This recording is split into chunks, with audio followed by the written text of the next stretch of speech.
अति शीघ्र आना। जो आज्ञा पिताजी।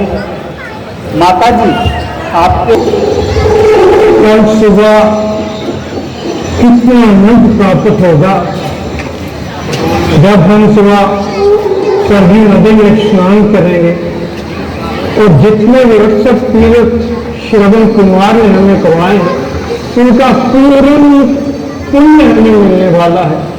धन्य है पुत्र, धन्य है श्रवण कुमार, धन्य हो। हे भगवान, मैं अपने माता पिता को आपके चरणों में छोड़कर जा रहा हूं। अब आप ही उनकी रक्षा करना है।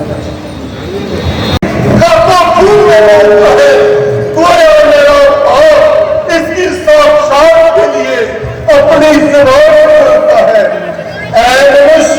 जल्दी बता, अपना पता बता, रात आने का कारण बता, ताकि ये दुष्ट आत्मदर्शन इतने रात कर सके और तुम्हें आखिरी प्रदान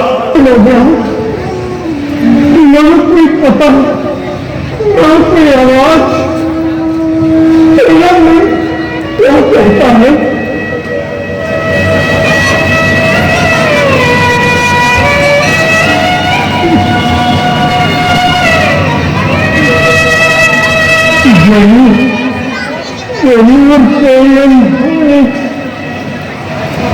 का संदेश लगा। सोचा था जब श्रवण अपने अंधे माता पिता को तीरथ करा के आएगा तो ऋषि मुनियों के साथ उसे लेने जाऊंगा। ऐसे सुपुत्र को हाथी पे बिठाकर सारे नगर में घुमाऊंगा।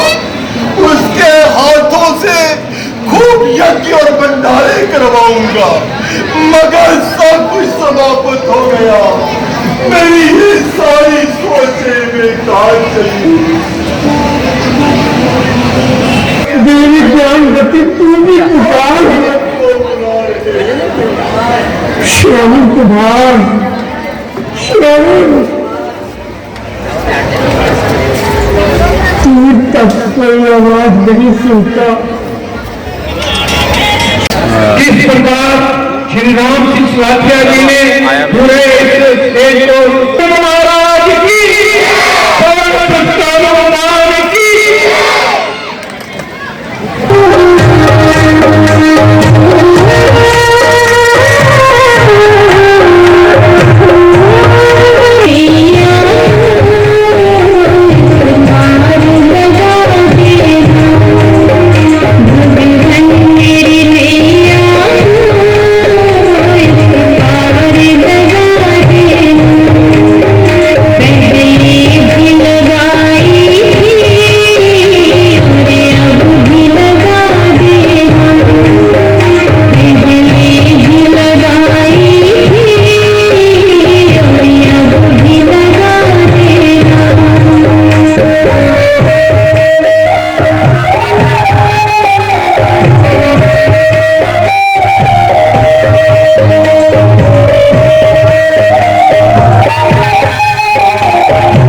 मेरा नाम सुदेश है और 2008 से शुरू हुई है, तभी से हम रामलीला देखने आ रहे हैं। जो अच्छे सीन करते हैं, बहुत अच्छे, दिन से दिन अच्छे कर रहे हैं, ऐसी बात नहीं है, दिन से दिन अच्छे कर रहे हैं।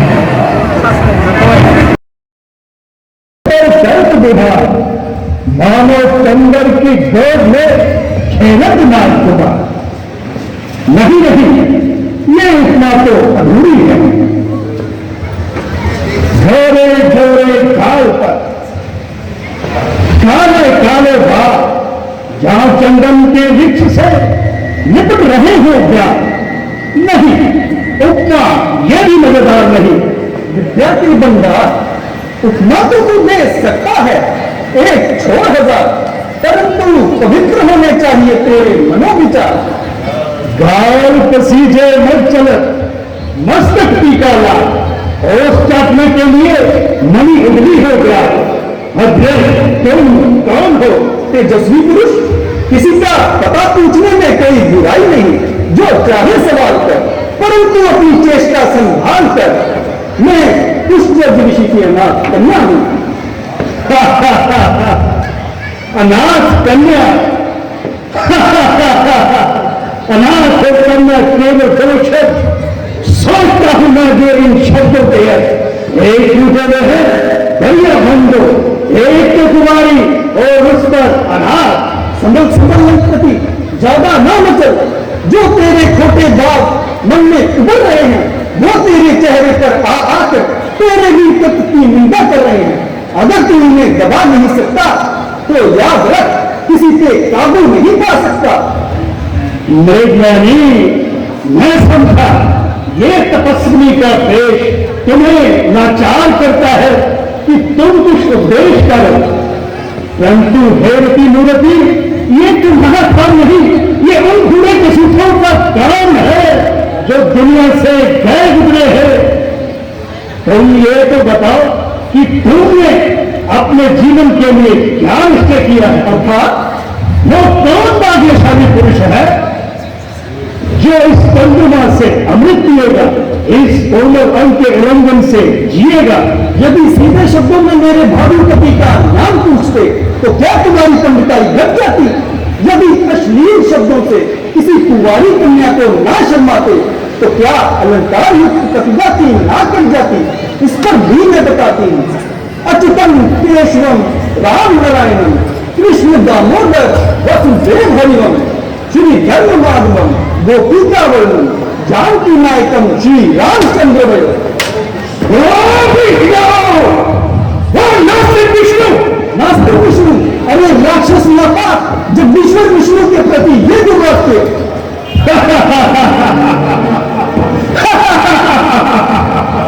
निछोड़े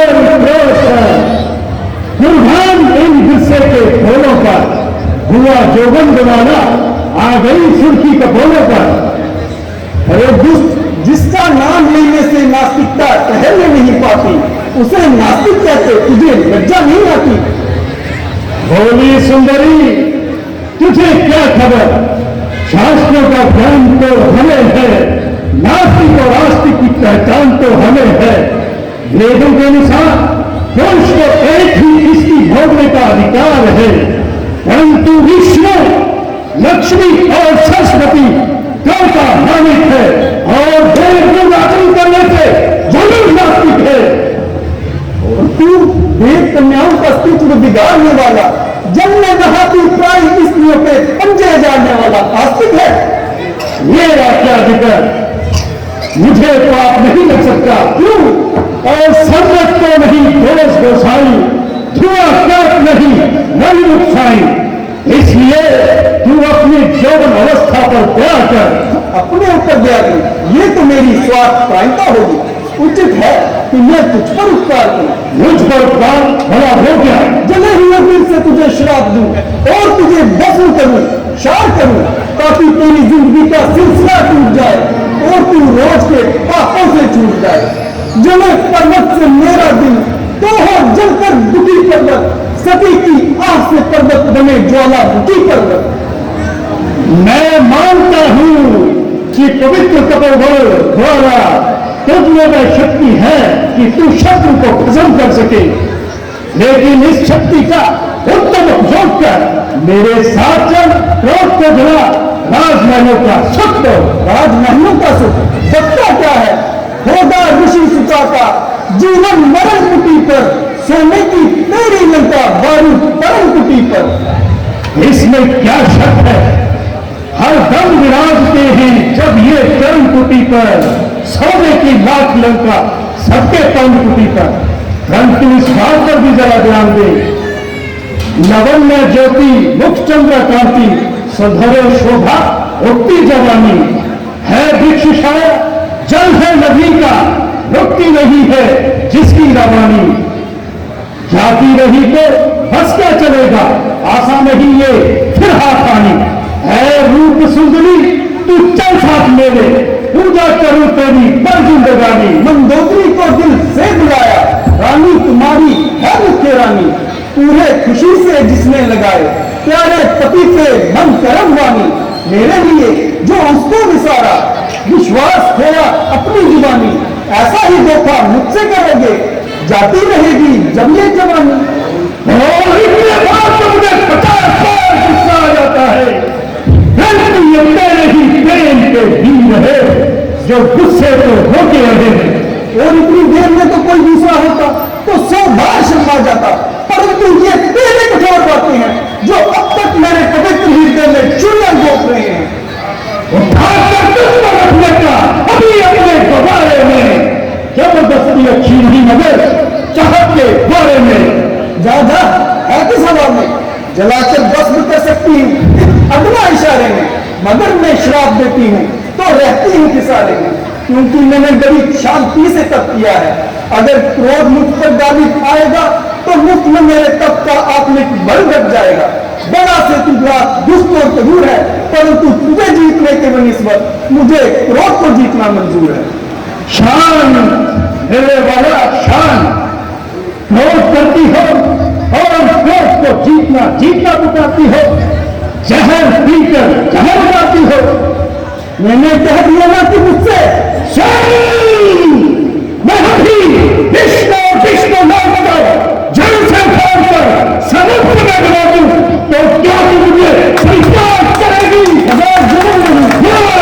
इसी समय जिस प्रकार अभी तुझे धिक्कार रही है उस वक्त भी धिक्कारेगी। बड़े अल्फाज इस कोमल जुबान से मुझको हमसे हैं, तज्जुब है कि ठंडी फूल की पत्ती से बनते हैं।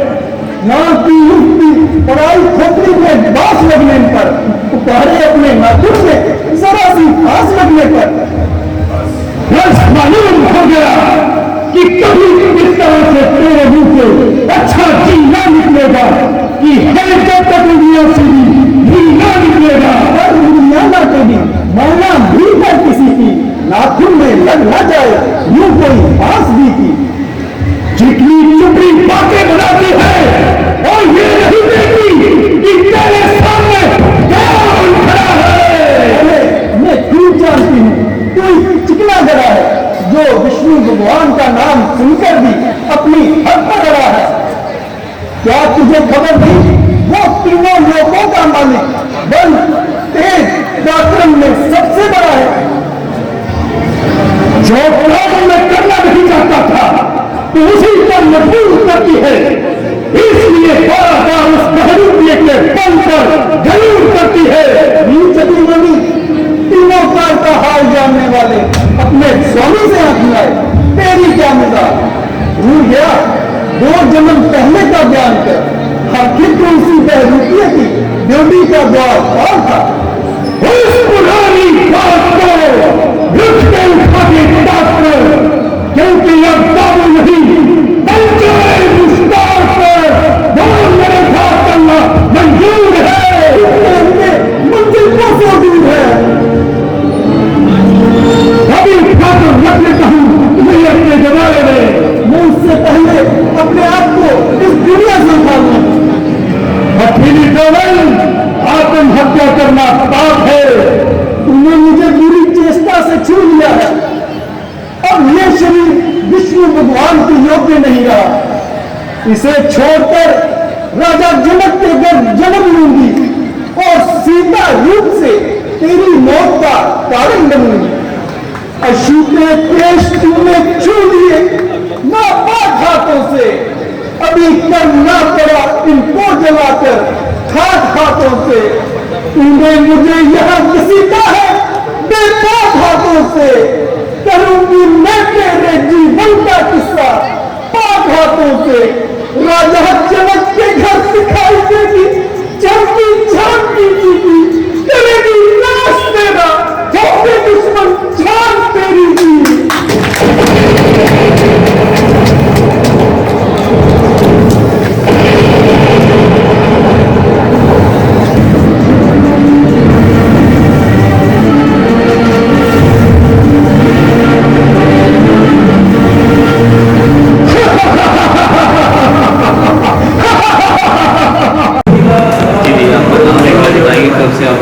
जी, मेरा नाम अभिषेक शर्मा है और मैं रामलीला क्लब से कम 8-10 साल से जुड़ा हुआ हूँ। और इस क्लब में मेरे को सीता का रोल करते 7 साल हो गए। उससे पहले छोटे मोटे रोल करता रहा मैं। और अब जैसे कि कोरोना आने की वजह से 2 साल रामलीला हो नहीं पाई यहाँ पे, तो अब 2 साल के बाद फिर से स्टार्ट हो रही है। तो आज मेरा वेदमती का सीन है जो रावण जी के साथ रहेगा और काफ़ी अच्छा लगता है यहाँ रोल करने। और मैं चाहता हूँ कि जो यंग जनरेशन है उसको मैं बताना चाहूँ कि कम से कम हमारे साथ जुड़ने की कोशिश करें ताकि अपने हिंदू धर्म को हम आगे पहुँचा सकें। Thank you. जी सर, आपका नाम और आप कब से ये रामलीला? मेरा नाम राजेंद्र सिंह है। मैं तकरीबन रामलीला क्लब से 8 साल से जुड़ा हूँ और मेरा रोल यहाँ पे रावण का है। तो काफ़ी अच्छा क्लब है हमारा। उनको क्या मैसेज होगा? हम जूनियर्स को ये मैसेज देंगे कि ये स्टेज पर आएँ, परफॉर्म करें।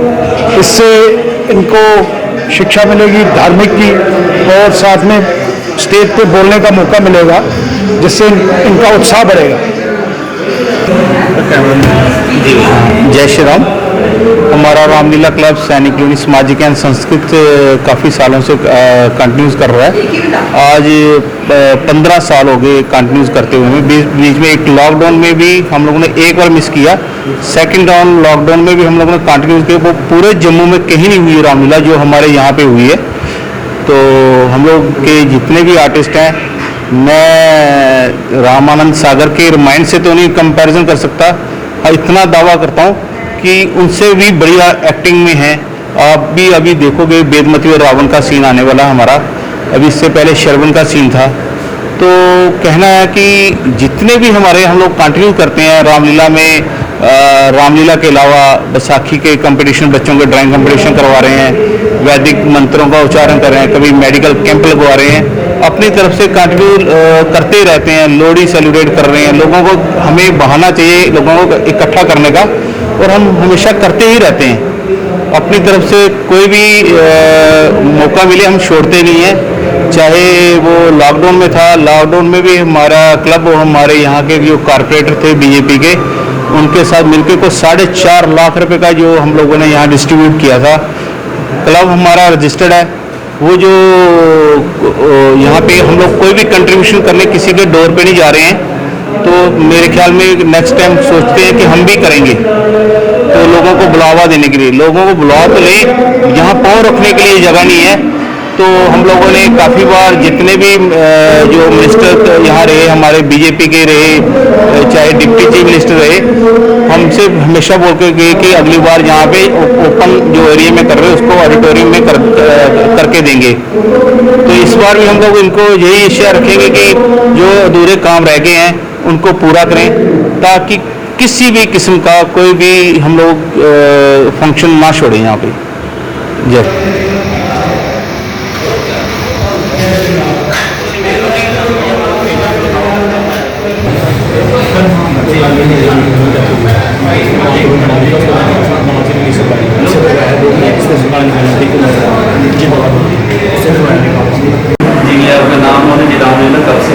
जी, जय हिंद, जय श्री राम। मेरा नाम राकेश चौधरी, श्री रामलीला क्लब का मैं वाइस प्रेसिडेंट हूँ और अध्यक्ष व्यापार मंडल सैनिक कॉलोनी। रामलीला यहाँ 2008 से हो रही है। वैसे तो रामलीला भारतवर्ष की भूमि पे हज़ारों साल से हो रही है, लेकिन इस वैदिक परंपरा को आगे ले जाना अब इस पीढ़ी का दायित्व है। हजारों वर्षों से ये हो रही है, इस परंपरा को आगे लेके जाना है। और कितनी शिक्षा, रामायण का एक एक अध्याय में इतनी शिक्षा है कि जिसे लेकर बच्चे अपने घर जाते हैं तो अच्छा पुत्र होने का वो एक रोल प्ले करते हैं, अच्छा पिता होने का, अच्छा भाई होने का। इससे जो शिक्षा जो बच्चे लेके जाते हैं वो कभी अपने बुजुर्गों का या भाइयों का तिरस्कार कभी नहीं करते। एक और बात, एक बार हमारे क्लब का जाना एक ओल्ड एज होम में हम लोग गए, रामलीला क्लब हमारा गया, तो वहाँ हमने क्या देखा कि बहुत सारे बुजुर्ग जो हैं तिरस्कार किए हुए ओल्ड एज होम में पड़े हैं। वहाँ जानकारी ली गई तो हम हैरान हो गए देख के कि वो जो वहाँ पेरेंट्स बुजुर्ग वहाँ बैठे हैं वो किसी ऑटो ड्राइवर के पेरेंट्स नहीं हैं, किसी मजदूर के पेरेंट्स नहीं हैं, इवन किसी वेटर के भी माँ बाप नहीं हैं। वो बड़े बड़े ओहदेदार या बड़े बड़े अमीर फैमिलीज के पेरेंट्स हैं जो तिरस्कार किया गया है। बच्चे को एक जीवन में सफल ओहदे तक पहुंचाना, सफल पोस्ट तक पहुंचाने के साथ यदि हम उसे अच्छे संस्कार नहीं देंगे तो ये दुर्दशा ये आज उनकी हो रही है, कल हमारी होगी। तो यहाँ से बच्चे एक संदेश लेके जाते हैं। और एक बात मैं बताना चाहूँगा, श्री रामलीला का मंचन करवाना किसी यज्ञ से कम नहीं है, इसे देखना उस यज्ञ में आहुति डालने से कम नहीं है। और श्री रामलीला अभिनय का विषय नहीं है हमारे लिए, ये स्तुति है प्रभु श्री रामचंद्र जी की। जितने भी बच्चे श्री रामलीला क्लब से जुड़े हैं उनको अपार प्रभु की कृपा है, एक अच्छा संदेश समाज में देने का प्रयास करते हैं और इसमें सब लोगों का योगदान है। मैं यही विनती करूंगा कि अगर आपके क्षेत्र के आसपास कहीं भी रामलीला हो रही है उसे प्रोत्साहन जरूर दें, वहाँ पहुँचें, उसे ज़रूर देखें, उससे प्रत्यक्ष या अप्रत्यक्ष रूप से जुड़े। उससे ये भारतवर्ष की हजारों साल पुरानी परंपरा है, इसे हमने आगे लेके जाना है। जय हिंद, जय श्री राम।